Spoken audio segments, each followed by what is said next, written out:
Good morning. ये class 8 के lecture record कर रहे हैं। आज मैंने वो सोचा था कि क्लासरूम में जाके लेक्चर रिकॉर्ड करूंगा, तो कुछ कारण से वो रिकॉर्ड नहीं हो पाएगा। तो आज के दिन ऐसा ही रहने देते हैं। नेक्स्ट टाइम से मैं क्लासरूम में जाके वो रिकॉर्ड कर लूंगा। आज थोड़ा प्रॉब्लम हो गया, इंस्टीट्यूट नहीं जा पाया, इसलिए आज के दिन वैसे ही स्टार्ट करते हैं और वैसे ही पढ़ते हैं जैसा नॉर्मल क्लासेस में पढ़ते थे। ठीक है। इससे पहले वाले लेक्चर में मैंने तुमको फ्रिक्शन पढ़ा दिया था, फ्रिक्शन कंप्लीट करा दिया था। फिर मैंने बहुत सारे आपसे पूछा था कि भाई नेक्स्ट चैप्टर क्या स्टार्ट करना चाहिए, तो बहुत सारे लोगों ने बोला है कि सर आप लाइट स्टार्ट करो। तो आज क्या करते हैं, लाइट स्टार्ट करते हैं। ठीक है। आज का जो टॉपिक है वो है लाइट। अब लाइट क्या है, कैसे समझेंगे लाइट क्या होता है। तो लाइट जो है, अगर आपसे किसी ने पूछा कि लाइट क्या होता है, तो आप उसको ये बोल देना कि light is a form of energy. Light is a form of energy which helps us to see an object। ठीक है। लाइट जो है, light is a form of energy. Light एक एनर्जी का फॉर्म है। मतलब लाइट क्या है, light is basically energy which helps us to see an object। अगर लाइट प्रेजेंट नहीं होगा तो आप कभी भी किसी ऑब्जेक्ट को नहीं देख पाओगे। इसका बेस्ट एग्जांपल है, अगर रूम डार्क होता है, लाइट का कोई भी सोर्स नहीं होता, तो वहां पर आप कोई भी ऑब्जेक्ट को देख नहीं सकते। अगर आपको किसी भी ऑब्जेक्ट को देखना है तो वहां पर लाइट का होना बहुत जरूरी है। बेसिकली किसी भी ऑब्जेक्ट में, जैसे हम क्या बोलते हैं कि मान लो एक रोज है। ठीक है। अब रोज कैसा होता है, कुछ तो ऐसा दिखता है, पता नहीं रोज बन रहा है या क्या बन रहा है।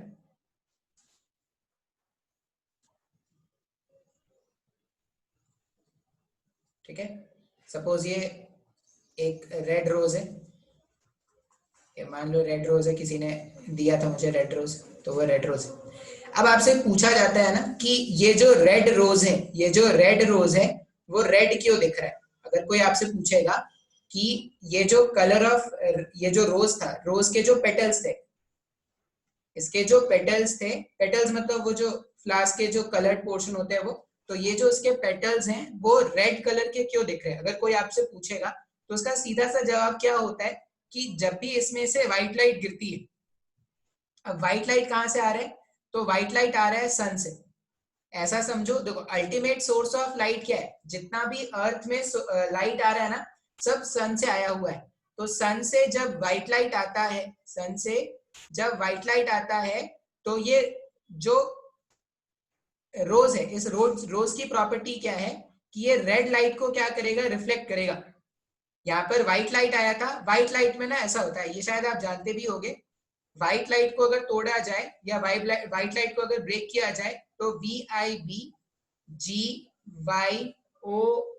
ये 7 कलर्स के वेवलेंथ, ये 7 कलर्स के लाइट अपने को दिखने स्टार्ट होते हैं, जिसमें V stands for violet, indigo, blue, green, yellow, orange, red. पढ़ा भी होगा। V स्टैंड्स फॉर, यहाँ पर V जो होता है वो वॉयलेट के लिए है। I जो है, I यहाँ पर इंडिगो के लिए है। ब्लू जो है, सॉरी B जो है, B stands for blue, G stands for green, G stands for green, Y stands for yellow, O stands for orange, and R stands for red। ठीक है। बेसिकली ये जो है 7 कलर्स कंस्टिट्यूएंट होते हैं व्हाइट लाइट के। व्हाइट लाइट मतलब sunlight. सन से जो लाइट निकल के आ रहा है, अगर उसको किसी भी तरह से तोड़ दिया जाए, जैसे रेनबो फॉर्मेशन में आपने देखा होगा, आपको इस तरह के पैटर्न ऑफ लाइट मिलते हैं। तो रेनबो फॉर्मेशन में जो पार्टिकल्स होते हैं, वाटर ड्रॉपलेट्स जो होते हैं, उनसे क्या होता है, व्हाइट लाइट टूट जाता है और इस तरह से विबग्योर के पैटर्न में वो अरेंज हो जाते हैं। तो अगर कोई आपसे बोल रहा है कि एक रेड रोज जो है वो रेड क्यों दिख रहा है, तो उसका सीधा सा आंसर होता है कि सन से जो रे निकला था वो तो व्हाइट था, सन से जो रे ऑफ लाइट निकला था वो व्हाइट इन कलर था, लेकिन जब ये लाइट इसके पेटल्स पर गिरा, तो इसकी पेटल्स की एक प्रॉपर्टी है। पेटल्स की प्रॉपर्टी क्या है? ये व्हाइट कलर के बाकी सारे कलर्स को एब्जॉर्ब कर लेगा। बाकी सारे कलर्स मतलब व्हाइट कलर के ये जो पोर्शन होते हैं ना, VIBGYOR, ये VIBGYO होता, इन सब कलर्स को ये क्या करेगा, ये जो पेटल्स है वो इन सारे कलर्स को एब्जॉर्ब कर लेगा और रेड को क्या करेगा, रिफ्लेक्ट करेगा। अब यहां से आया, अगर रेड रिफ्लेक्ट होकर चला गया, इसलिए हमें क्या मिलता है, ये जो पेटल्स थे, पेटल्स का कलर रेड दिखता है। मतलब कोई भी ऑब्जेक्ट है, मान लो मैं बोल रहा हूं कि मेरे पास एक येलो बॉक्स है, ऐसा मेरे पास एक येलो बॉक्स है, या एक बॉक्स है जिसको मैंने येलो पेंट करके रख दिया। अब ये जो येलो कलर है इसका, या ऐसा समझो ये जो बॉक्स है, या बॉक्स जिस मटेरियल से बना हुआ है, इसकी प्रॉपर्टी क्या है, जब इस पे व्हाइट लाइट गिरेगी, तो व्हाइट लाइट के बाकी सारे कलर्स, अभी बाकी सारे कलर्स कौन कौन से हो जाएंगे, VIBGOR, ये बाकी सारे कलर्स ये एब्जॉर्ब कर लेगा और सिर्फ येलो लाइट क्या करेगा, रिफ्लेक्ट करेगा। अब जब सिर्फ येलो लाइट इससे रिफ्लेक्ट होकर हमारी आंखों तक आएगा, तो हमें इस बॉक्स का कलर येलो दिखता है। बात समझ में आ रहा है क्या? कोई भी ऑब्जेक्ट है, अगर कोई भी ऑब्जेक्ट है, उस ऑब्जेक्ट का वो पर्टिकुलर कलर क्यों दिख रहा है? जैसे तुम कुछ भी ले लो, तुम बोलोगे सर मैंने एक फ्लावर देखा था, वो जो फ्लावर है वो मुझे ग्रीन कलर का मिला था, या जो लीव्स है वो मुझे ग्रीन कलर के दिख रहे हैं। तो लीव्स ग्रीन कलर के क्यों दिखते हैं? जैसे यहाँ पर ये जो है, ये इसका जो स्टेम है, स्टेम ग्रीन कलर का दिख रहा है। अब क्यों बोलेंगे ये ग्रीन कलर का क्यों दिख रहा है? क्योंकि इसमें जब आया होगा, इसमें जब गिरा होगा, तो क्या गिरा होगा, व्हाइट लाइट गिरा होगा। इसमें जब सन से लाइट आया होगा, सन से जब इसमें लाइट आया होगा, तो किस कलर का आया था, व्हाइट लाइट का आया था। लेकिन इसके मटेरियल की प्रॉपर्टी है कि ये क्या करेगा, एक्सेप्ट फॉर ग्रीन, बाकी सारे कलर्स को एब्जॉर्ब कर लेगा। अब इसमें से अगर ग्रीन लाइट रिफ्लेक्ट होकर आ रहा है, तो हमें ये जब हमारी आंखों को दिखता है, तो ये क्या करेगा, ग्रीन इन कलर दिखेगा। तो बहुत ही सिंपल सा लॉजिक है कि कोई भी कलर या कोई भी ऑब्जेक्ट आपको एक पर्टिकुलर कलर का क्यों दिख रहा है, क्यों ऐसा दिखता है, क्योंकि उसकी टेंडेंसी बाकी सारे कलर्स को एब्जॉर्ब कर लेने की है। और जिस कलर का वो तुमको दिख रहा है, उस कलर की टेंडेंसी क्या थी, रिफ्लेक्ट करने की थी। अब जब उसने उसको रिफ्लेक्ट किया, इसीलिए वो आपको क्या कर रहा था, ग्रीन दिख रहा था। जैसे ये रेड रोज रेड दिख रहा है, क्यों, क्योंकि उसने रेड लाइट को रिफ्लेक्ट किया, बाकी सारे कलर्स को एब्जॉर्ब कर लिया। ये येलो बॉक्स जो है वो येलो दिख रहा है, क्यों येलो दिख रहा है, क्योंकि इसने क्या किया, येलो कलर को एब्जॉर्ब किया, बाकी सारे कलर्स को इसने रिफ्लेक्ट किया था, इसलिए हमें ये क्या कर रहा था, येलो इन कलर दिख रहा था। उसी तरह अगर मैं ग्रीन के बारे में बात करूं, ये जो स्टेम था, स्टेम ग्रीन कलर का क्यों दिख रहा है, क्योंकि इसने व्हाइट लाइट के बाकी सारे लाइट्स को एब्जॉर्ब कर लिया, सिर्फ ग्रीन लाइट को इसने क्या कर दिया, रिफ्लेक्ट कर दिया, इसलिए हमें ये ग्रीन इन कलर दिख रहा है। तो कोई भी ऑब्जेक्ट का कलर जो है वो ऐसा क्यों दिख रहा है, ये बात समझ में आ रहा है। अब बोलोगे सर अगर ऐसी बात है तो कोई भी ऑब्जेक्ट व्हाइट क्यों दिखता है? मान लो मैंने बोला कि मेरे पास एक बॉक्स है ऐसा, ठीक है, और ये मुझे व्हाइट इन कलर दिख रहा है। अब तुम बोलोगे भाई सर ये व्हाइट क्यों दिख रहा है? अब इसमें क्या हुआ, इसकी प्रॉपर्टी ये थी कि जो भी सनलाइट आया, इसने क्या कर दिया, उस सनलाइट को रिफ्लेक्ट कर दिया। मतलब इसने कोई भी लाइट को एब्जॉर्ब नहीं किया, सारे के सारे लाइट को ये क्या कर देगा, रिफ्लेक्ट कर देगा। अब सारे के सारे लाइट्स को अगर रिफ्लेक्ट कर देगा, तो व्हाइट लाइट इस पे गिरा, व्हाइट लाइट आपके आंखों पर भी गिर रहा है, तो ये जो ऑब्जेक्ट है वो व्हाइट इन कलर दिखना स्टार्ट हो जाएगा। अच्छा, उसी तरह से फिर कोई ऑब्जेक्ट ब्लैक क्यों दिख रहा है? इसमें से सनलाइट आया और इसने क्या कर लिया, सारे लाइट्स को एब्जॉर्ब कर लिया। अब सारे लाइट्स को अगर इसने एब्जॉर्ब कर लिया, तो आपको क्या दिखेगा, आपको लगेगा कि कोई लाइट तो आ ही नहीं रहा, तो यहाँ पे ये क्या दिखेगा, ये आपको ब्लैक एंड कलर दिखेगा। एक्चुअल में ब्लैक कोई कलर नहीं है, ब्लैक सिंपली क्या होता है, एब्सेंस ऑफ लाइट। अगर कहीं पर भी लाइट नहीं है, तो आपको वो ब्लैक एंड कलर ब्लैक दिखता है, तो उसी को हमने बोल दिया कि ठीक है भाई, अगर लाइट नहीं है तो वो क्या हो रहा है, ब्लैक दिख रहा है। अब बोलोगे सर मेरे रूम में एक ब्लैक रंग का फोन है मेरा, वो तो मुझे ब्लैक दिख रहा है, लाइट तो है, वहां से लाइट तो आ रही है। अच्छा, अब वो ब्लैक इसीलिए दिख रहा है क्योंकि उसने कोई लाइट रिफ्लेक्ट नहीं किया, जो भी लाइट उस पे गिरा वो वहीं का होके रह गया, उसमें से कोई लाइट रिफ्लेक्ट होके नहीं आया, इसलिए वो आपको ब्लैक एंड कलर दिख रहा है। बात समझ में आ रहा है? जिस कलर का वो लाइट रिफ्लेक्ट करके आपकी आंखों तक पहुंचाएगा उस कलर का वो ऑब्जेक्ट आपको दिखेगा। कोई ऑब्जेक्ट आपको व्हाइट क्यों दिख रहा है? व्हाइट इसीलिए दिखता है क्योंकि उसने क्या किया था, व्हाइट जो भी लाइट उस पर गिरा सारे के सारे लाइट को उसने रिफ्लेक्ट कर दिया। और ब्लैक क्यों दिखता है कोई ऑब्जेक्ट? क्योंकि जो भी लाइट उस पर गिरा था उसने क्या किया था, सारे के सारे लाइट को एब्जॉर्ब कर लिया। अब सारे लाइट को अगर उसने एब्जॉर्ब कर लिया इसीलिए वो क्या हो रहा है, ब्लैक एंड कलर दिख रहा है। अब बोलोगे सर सिर्फ इतने ही कलर तो नहीं है, VIBGYOR से 7 कलर्स है क्या? नहीं, ये 7 कलर्स जो है ना ये ब्रॉड क्लासिफिकेशन है। वॉयलेट के भी बहुत सारे शेड्स होंगे क्या? इंडिगो के भी बहुत सारे शेड्स होंगे। तो यहाँ पे एक्चुअल में जब हम वॉयलेट बोलते हैं तो हम क्या होता है, एक रेंज ऑफ कलर बोल रहे हैं। जब भी मैं बोलूंगा वॉयलेट, वॉयलेट का मतलब क्या है, वॉयलेट के सारे शेड्स को मिला के जो कलर बना उसको मैं बोल रहा हूँ। जैसे अगर आपने कभी रेनबो अगर आपने देखा होगा तो ऐसा नहीं कि वॉयलेट का एक पूरा एक सिंपल सा लाइन मिलता है, वॉयलेट का आपको एक बैंड मिलता होगा इस तरह से।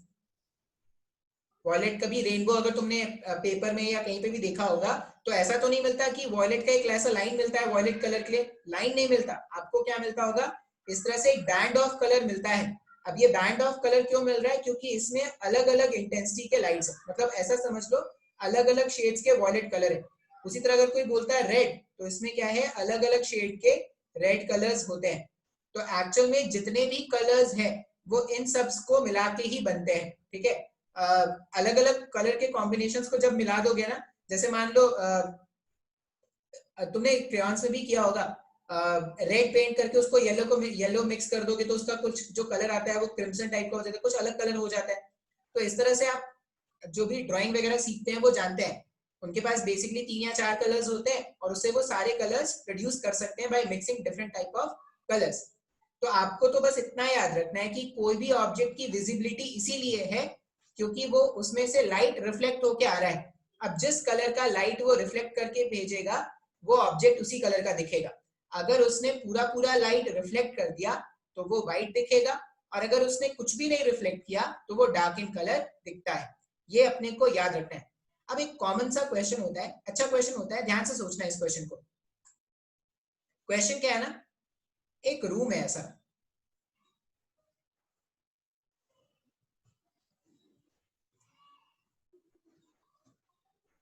ठीक है, और ये जो रूम है वो पूरा ग्रीन से पेंट कर दिया, मतलब वॉल्स, इसके वॉल्स जो है उसको ग्रीन से पेंट कर दिया।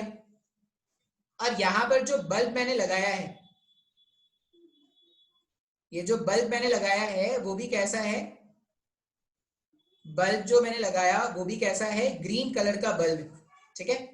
इस ग्रीन कलर का बल्ब है और यहां पर क्या करते हैं, एक रेड रोज ला के रखते हैं। अब रेड रोज है तो मैंने बाहर में देखा था तो उसका कलर मुझे क्या दिखा था, उसका कलर मुझे रेड इन कलर दिखा था, ठीक है। बाहर में जब रूम के बाहर में मैंने देखा तो मुझे वो क्या मिला था, रेड रोज, रेड कलर का ये रोज मिला था। अब क्वेश्चन ये पूछा गया है कि जब ये रेड रोज इस ग्रीन रूम में देखा जाएगा तो what will be the colour of this red rose. अब अगर तुमको ये पॉइंट जो मैंने अभी समझाया है वो समझ में आया होगा तो आप इसका आंसर बता सकते हो। ये आपको क्वेश्चन का आंसर बताना है, ठीक है। आज का ये होमवर्क है कि what will be the colour, what will be the observed color of red rose when viewed inside a green room, ठीक है। जब इसको ग्रीन रूम के अंदर देखा जाएगा तो what will B its colour, ये आपको सोच के बताना है। बस ये याद रखना कि अगर व्हाइट लाइट गिरता तो व्हाइट लाइट में वो क्या करता, रेड लाइट रिफ्लेक्ट करता, बाकी सारे लाइट को एब्जॉर्ब करता। अब इसमें ग्रीन लाइट गिरेगा, अब ग्रीन लाइट गिरेगा तो ये क्या देखेगा वो आपको सोच समझ के बताना है। ग्रीन देखेगा, ऑप्शंस बता देता हूं मैं। ऑप्शंस है, पहला ऑप्शन होगा, पहला ऑप्शन है ग्रीन, सर सब कुछ ग्रीन है तो ग्रीन ही दिखेगा सर। दूसरा ऑप्शन, नहीं सर रोज तो रोज है, रोज तो रेड होता है, तो रोज तो रेड दिखेगा। दूसरा ऑप्शन, तुम लॉजिक अपना बता सकते हो। Option C black, option C क्या है ब्लैक, और ऑप्शन डी है नन ऑफ दीज, या भगवान जाने।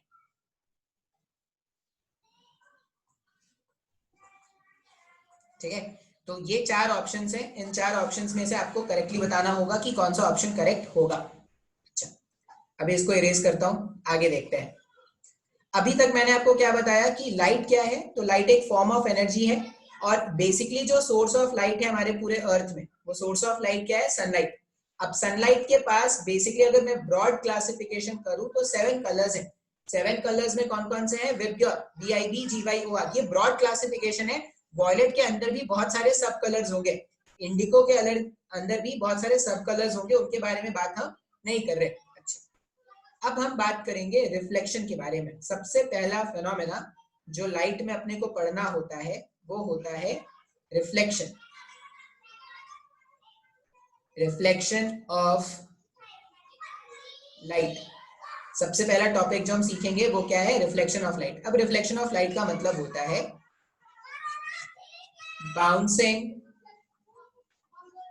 Bouncing back of light, bouncing back of light to the same medium, bouncing back of light to the same medium after hitting a polished surface, after hitting a polished surface is known as reflection. Bouncing back of light in the same medium after hitting a polished surface. अब जरूरी नहीं होता है कि polished surface ही हो, कोई भी surface होता है तो reflection हो जाता है, लेकिन basically अगर अच्छा रिफ्लेक्शन कराना है तो पॉलिश्ड सरफेस होना चाहिए। अब इसका मतलब क्या है, मान लो हमारे पास क्या था, एक ऐसा सरफेस, ठीक है, एक ऐसा सरफेस था और मैंने क्या कर दिया, इसको पॉलिश कर दिया। इस तरह का अगर मैं साइन कभी भी बनाऊंगा, मतलब मैंने क्या कर दिया, पॉलिश कर दिया। पॉलिश कर दिया मतलब पेंट कर दिया मैंने इसको, ठीक है। अच्छा, अब क्या हुआ, सनलाइट ऐसे आ रहा था, यहाँ कहीं पे सन होगा तो सन से लाइट आ रहा था। अब सन से लाइट आ रहा था, ये सनलाइट ऐसे आया। अब सन से जो लाइट आया ना, वो इस पॉइंट पर हिट करने वाला है, यहाँ पर। अब सन से लाइट आया, अब ऐसा तो नहीं कि लाइट जो होता है वो सरफेस को तोड़ता हुआ उधर चला जाता है, ऐसा तो होता नहीं। तो अगर मीडियम, ये कैसा मीडियम है, अगर मैंने पॉलिश कर दिया मतलब ये क्या हो गया है, ये हो गया है ओपेक। अगर मैंने इसको पॉलिश कर दिया है तो ये है ओपेक। ओपेक का मतलब होता है कि ये लाइट को अपने थ्रू पार होने नहीं देगा। अब अगर ये ओपेक है, अगर ये ओपेक है तो ये जो लाइट था, ये जो लाइट था जो यहाँ पे गिरेगा, वो क्या करे, यहाँ कहीं पे जा नहीं सकता। अब अगर ये यहाँ कहीं पर जा नहीं सकता तो ये क्या करेगा, बाउंस बैक करेगा सेम मीडियम पे। जैसे पहले एयर में चल रहा था, बाउंस करके वो वापस से कहाँ चला जाएगा, वापस से एयर में चला जाएगा। तो ये जो फिनोमेना है लाइट का, जिसमें लाइट क्या कर रहा है, सेम मीडियम पर बाउंस बैक कर रहा है on hitting a polished surface, इसी को हम क्या बोलते हैं, रिफ्लेक्शन ऑफ लाइट। ये बिल्कुल वैसा ही है कि तुम अगर एक क्रिकेट का बॉल वॉल पर मारते हो तो रिफ्लेक्ट करके वापस आता है क्या, ऐसा तो नहीं होता है कि वो वॉल को तोड़ता हुआ अंदर चला गया। तो लाइट के साथ भी ऐसा ही है। लाइट को जब आपने इंसिडेंट कराया एक पॉलिश्ड सरफेस पे, तो टकरा कर वापस आता है उसी मीडियम पर। अब ये जो टकरा कर वापस आ रहा है उसी मीडियम पर, इसी फिनोमेना को हम क्या बोलते हैं, रिफ्लेक्शन ऑफ लाइट। अब यहाँ पर कुछ टर्म्स होंगे जो हम डिफाइन करेंगे। ये जो आता हुआ रे है, ये जो आता हुआ रे है, इसे हम बोलते हैं इंसिडेंट लाइट। ये जो आता हुआ रे है इसे हम क्या बोलेंगे, इंसिडेंट लाइट। और ये वापस जाता हुआ रे जो होता है इसे हम बोलते हैं रिफ्लेक्टेड लाइट।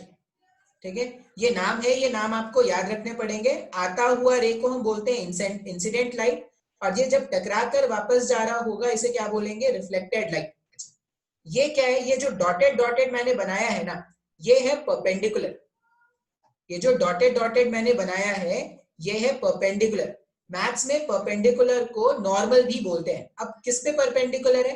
तो वो जो पॉलिश्ड सरफेस था ना, यहाँ पर ये जो पॉलिश्ड सरफेस था हमारे पास, इस पॉलिश्ड सरफेस पे मैंने क्या कर दिया, यहाँ पर लाइट जिस पॉइंट पर हिट करने वाला था वहां से मैंने एक परपेंडिकुलर ड्रॉप कर दिया है। जिस भी सरफेस पे लाइट हिट करता ना, वहां पे मैंने एक इमेजिनरी परपेंडिकुलर मान लिया है। और ये जो इमेजिनरी परपेंडिकुलर है इसी को हम क्या बोल रहे हैं, नॉर्मल। ये क्या है, ये लाइट रे है। ये सन का लाइट था, इसे इंसिडेंट लाइट बोला हमने। ये क्या है, रिफ्लेक्टेड लाइट है। ये भी लाइट है, ये भी लाइट है। नॉर्मल कोई लाइट नहीं है। नॉर्मल क्या है, एक इमेजिनरी परपेंडिकुलर है जो हमने उस पॉइंट पर बनाया है जिस पॉइंट पर लाइट इंसिडेंट हुआ था। अच्छा, अब इसमें और भी कुछ टर्म्स होंगे। ये जो इंसिडेंट रे है इसे क्या बोलते हैं, इंसिडेंट लाइट या इंसिडेंट रे। सन से जो लाइट आएगा उसे रे यूज करेंगे हम। तो ये जो इंसिडेंट रे है और ये जो नॉर्मल है, नॉर्मल रे नहीं है, ये बात याद रखना है। नॉर्मल क्या है, तो नॉर्मल परपेंडिकुलर है सरफेस पर जहां पर लाइट ने हिट किया था। अब ये जो एंगल होगा नॉर्मल और इंसिडेंट रे के बीच का जो एंगल होता है इसे बोलते हैं एंगल ऑफ इंसिडेंस। और रिफ्लेक्टेड रे और नॉर्मल के बीच में जो एंगल होता है इसे बोलते हैं रिफ्लेक्टेड एंगल। बात समझ में आ रहा है? तो यहाँ पे कुछ डेफिनेशन बता दूं अगर मैं। सबसे पहला डेफिनेशन किसका देखेंगे, एक तो सबसे पहले नोट लिख लेना। नोट क्या लिखोगे, नोट लिखोगे नॉर्मल इज नॉट अ रे। नॉर्मल इज नॉट अ रे but is actually perpendicular drawn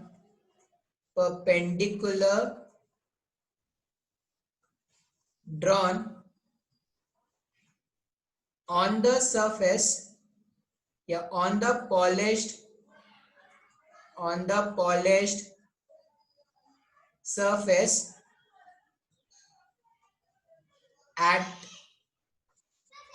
ray, but it is actually perpendicular drawn on the polished surface at a point where incident ray hits the surface। सबसे पहले आप क्या करोगे, ये note लिख लोगे। नोट क्या बोल रहे हैं कि नोट जो है नॉर्मल क्या है, नॉर्मल जो है वो परपेंडिकुलर है, वो कोई रे नहीं है। अब किस पॉइंट पर परपेंडिकुलर है, जहां पर इंसिडेंट रे आकर हिट करता वहां से परपेंडिकुलर ड्रॉप कर देंगे, वही क्या है, नॉर्मल है। अच्छा, आप स्क्रीन पॉज करके इसको नोट कर लेना, मैं इसको इरेज करूंगा अभी। नेक्स्ट हम क्या देखते हैं, एंगल ऑफ इंसिडेंस। अब एंगल ऑफ इंसिडेंस जो है,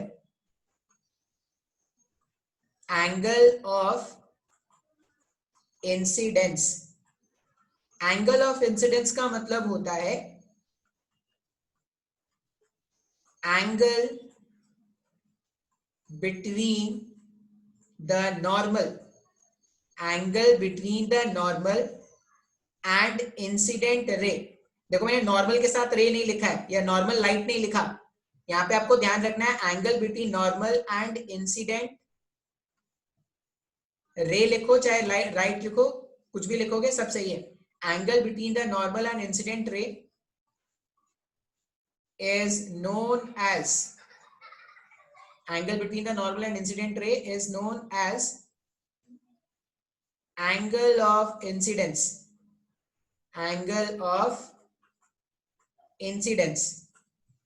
उसी तरह अगर मुझे, अच्छा, एंगल ऑफ इंसिडेंस को क्या करना है, स्मॉल आई से डिनोट करना है। उसी तरह अगर मुझे angle of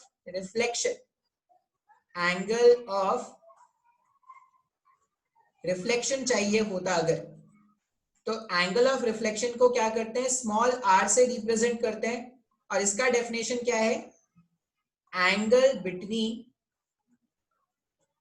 the normal and the reflected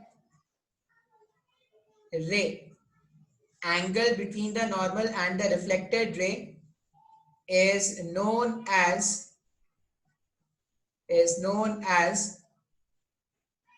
angle of reflection. दोनों एक जैसे डेफिनेशन है.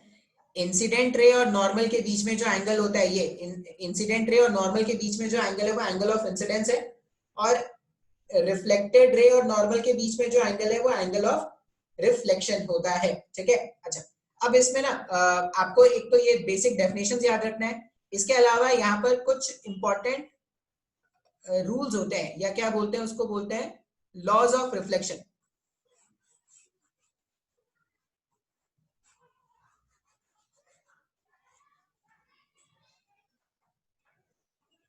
Laws of reflection. अब अगर तुम डायग्राम ध्यान से देखोगे ना, तो मैंने ये इंसिडेंट एंगल और रिफ्लेक्टेड एंगल को ऑलमोस्ट सेम बनाया है, और ये एक्चुअल में सेम होते भी हैं. एक्चुअल में लॉ क्या होता है, angle of incidence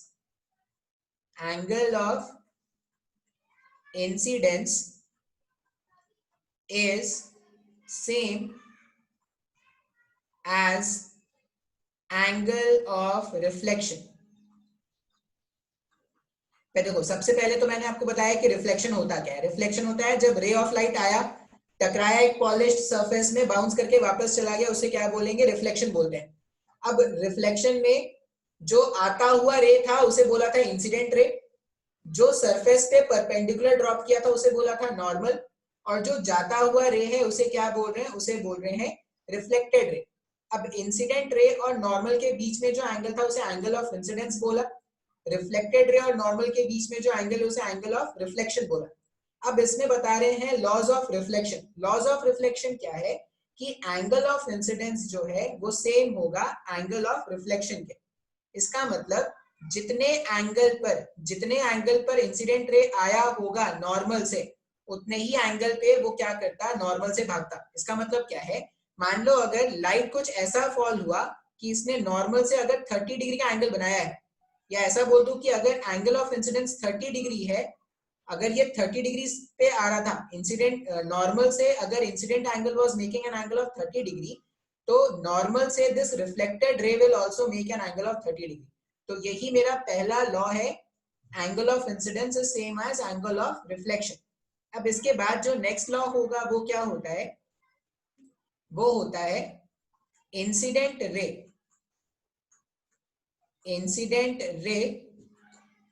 comma normal and reflected रे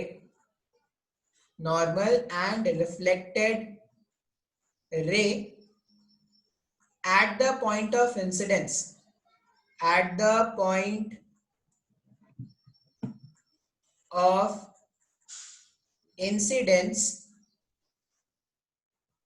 all